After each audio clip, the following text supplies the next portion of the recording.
വയനാട്ടിൽ നിന്ന് പ്രസിദ്ധീകരിച്ചു വരുന്ന കലാ മാഗസിൻ 6 വർഷത്തിനിടെ പ്രസിദ്ധീകരിച്ചത് 6 ലക്കങ്ങൾ മാത്രം.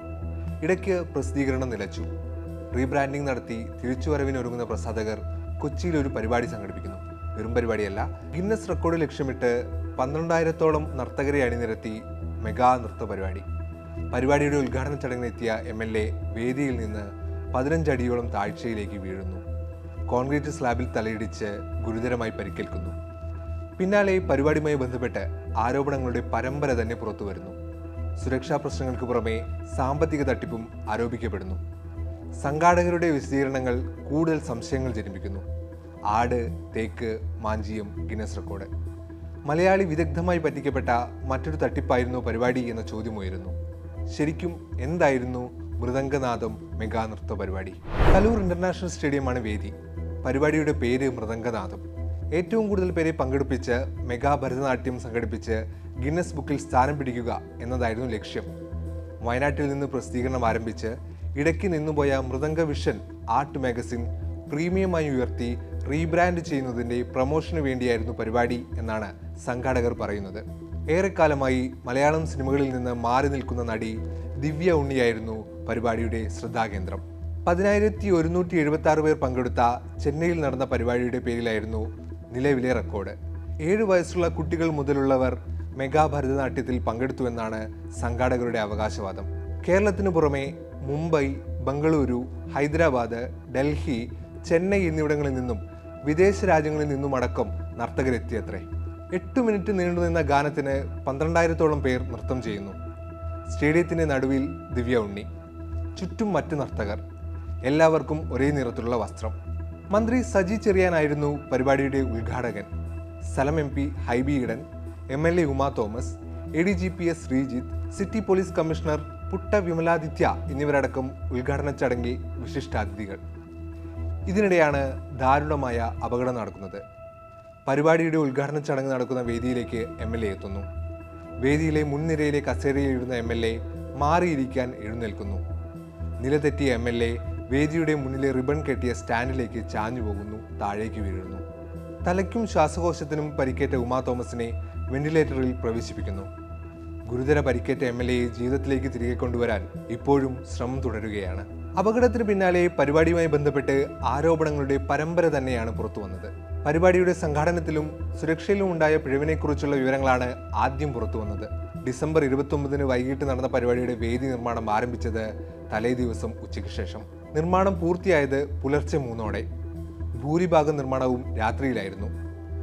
ഗാലറിയിലെ 1-ാം നിലയിലെ കസേരകൾക്ക് മുകളിൽ കമ്പികൾ ഉറപ്പിച്ച ശേഷം അതിൽ പലകയിട്ടായിരുന്നു സ്റ്റേജ് നിർമ്മാണം.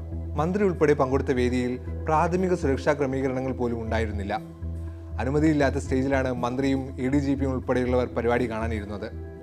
ഉയരത്തിൽ നിർമ്മിച്ച സ്റ്റേജിൽ ഉറപ്പുള്ള ബാരിക്കേഡുകൾ സ്ഥാപിക്കേണ്ടതുണ്ട്.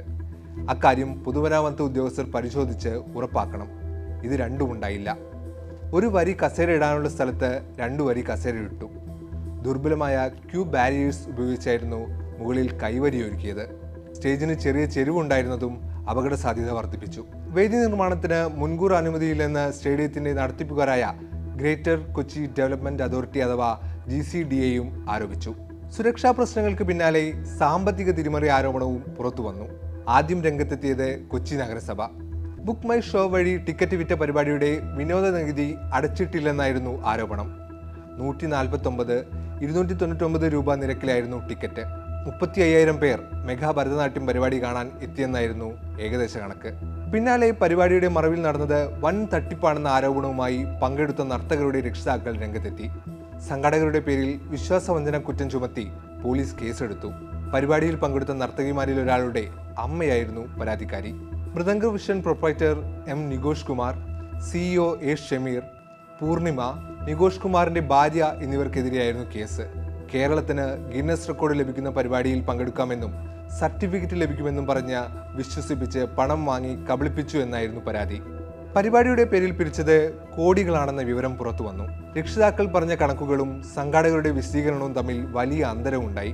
കേരളം കണ്ടൊരു മറ്റൊരു തട്ടിപ്പ് മാത്രമാണോ പരിപാടി എന്ന സംശയമുയർത്തി. 550ഓളം അധ്യാപകർ വഴിയായിരുന്നു നർത്തകരെ കണ്ടെത്തിയത് എന്നായിരുന്നു സംഘാടകരുടെ വിശദീകരണം. ഓരോ നർത്തകരിൽ നിന്നും പിരിച്ചത് 3600 രൂപയോളം. സാരിക്ക് മാത്രമായി 1600 രൂപ വാങ്ങിയെന്നായിരുന്നു രക്ഷിതാക്കളുടെ ആരോപണം. എന്നാൽ സംഘാടകർക്ക് തങ്ങൾ സാരി നൽകിയത് 390 രൂപയ്ക്കാണെന്ന വിശദീകരണവുമായി കല്യാൺ സിൽക്സ് രംഗത്തെത്തി. സാരിക്ക് മാത്രമായി 1600 രൂപ വാങ്ങിയിട്ടില്ലെന്ന് സംഘാടകരും പറഞ്ഞു. GST ഒഴികെ ഒരാളിൽ നിന്ന് 2900 രൂപയാണ് വാങ്ങിയത് എന്നാണ് സംഘാടകർ പറയുന്നത്. സാരി, ലഘുഭക്ഷണം, 2 പാട്ടുകളും അതിൻ്റെ കോറിയോഗ്രാഫിയും അടങ്ങുന്ന CD, നർത്തകർ ഏത് അധ്യാപകർ വഴിയാണോ വന്നത് അവർക്ക് 900 രൂപ ഗുരുദക്ഷിണ എന്നിങ്ങനെയാണ് മൃദംഗ വിഷൻ അവതരിപ്പിക്കുന്ന കണക്ക്. ഇതുകൂടാതെ പല അധ്യാപകരും യാത്രാ ചെലവായും താമസ സൗകര്യത്തിനും ഭക്ഷണത്തിനും 2000 രൂപ വരെ അധികം വാങ്ങിയിട്ടുണ്ട്. 3,56 ലക്ഷം രൂപ പിരിച്ചു എന്നാണ് സംഘാടകർ പറയുന്നത്. എന്നാൽ ഈ കണക്കിൽ തന്നെ പ്രഥമ ദൃഷ്ട്യാ പൊരുത്തക്കേടുണ്ട്.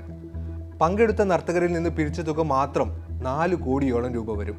കുടുംബാംഗങ്ങളടക്കം 4-5 പേരാണ് പലർക്കൊപ്പവും എത്തിയത്. അതിനാൽ ടിക്കറ്റ് വരുമാനവും കൂടും. ഇതിനൊക്കെ പുറമെ പരസ്യങ്ങളിൽ നിന്നും വരുമാനം ലഭിച്ചിട്ടുണ്ടാവും. 3,10 ലക്ഷം രൂപയാണ് ചെലവായതെന്നാണ് സംഘാടകർ പറയുന്നത്. 24 ലക്ഷം രൂപ ഗിന്നസ് വേൾഡ് റെക്കോർഡിന് കൈമാറിയതായും മൃദംഗ വിഷൻ പറയുന്നു. പരിപാടിയുടെ വിശദാംശങ്ങൾ ആദായ നികുതി വകുപ്പ് പരിശോധിച്ചേക്കുമെന്നാണ് പുറത്തുവരുന്ന വിവരം. 2 കോടി രൂപയിൽ കൂടുതലാണ് വരുമാനമെങ്കിൽ ഓഡിറ്റ് വേണ്ടിവരും. രേഖകൾ സമർപ്പിച്ച് നികുതി ഒടുക്കാൻ സംഘാടകർക്ക് ജൂലൈ വരെ സമയമുണ്ട്. ഒരുപക്ഷെ ദൗർഭാഗ്യകരമായ ആ അപകടം നടന്നില്ലായിരുന്നുവെങ്കിൽ മൃദംഗനാദം ഒരു വമ്പൻ പരിപാടിയായി ഘോഷിക്കപ്പെടുമായിരുന്നു. പോലീസ് എടുത്ത കേസിൽ അന്വേഷണം തുടരുകയാണ്. പരിപാടിയെക്കുറിച്ച് വ്യക്തത വരേണ്ട ഒന്നിലേറെ കാര്യങ്ങളുണ്ട്. സുരക്ഷാ മാനദണ്ഡങ്ങളും ചട്ടങ്ങളും ഉണ്ടായിരുന്നിട്ടും GCDAയുടെ നിയന്ത്രണത്തിലുള്ള സ്റ്റേഡിയത്തിൽ ഇത്ര ഗുരുതര നിയമലംഘനം എങ്ങനെ നടന്നു എന്ന ചോദ്യമാണ് പ്രധാനം. അങ്ങനെയെങ്കിൽ സുരക്ഷാ വീഴ്ചകൾക്ക് സംഘാടകർ മാത്രമാണോ ഉത്തരവാദികൾ? നർത്തകരിൽ നിന്ന് സമാഹരിച്ച പണം മാത്രമാണോ സംഘാടകർ ലക്ഷ്യം വെച്ചത്? അതോ കള്ളപ്പണം വെളുപ്പിക്കൽ അടക്കമുള്ള മറ്റ് ലക്ഷ്യങ്ങളും ഉണ്ടായിരുന്നു? കാര്യമായ പശ്ചാത്തലമൊന്നുമില്ലാത്ത മൃദംഗ വിഷന് ഇത്തരമൊരു പരിപാടി സംഘടിപ്പിക്കാൻ രാഷ്ട്രീയ ഭരണതലങ്ങളിൽ നിന്ന് സഹായം ലഭിച്ചിരുന്നു. ചുരുക്കത്തിൽ ഒരു ഗിന്നസ് സർട്ടിഫിക്കറ്റ് എന്ന വാഗ്ദാനത്തിന്റെ മറവിൽ നടന്ന വമ്പൻ തട്ടിപ്പായിരുന്നു പരിപാടി എന്ന കണ്ടെത്തൽ ഒടുവിലുണ്ടായാലും അത്ഭുതപ്പെടാനില്ല.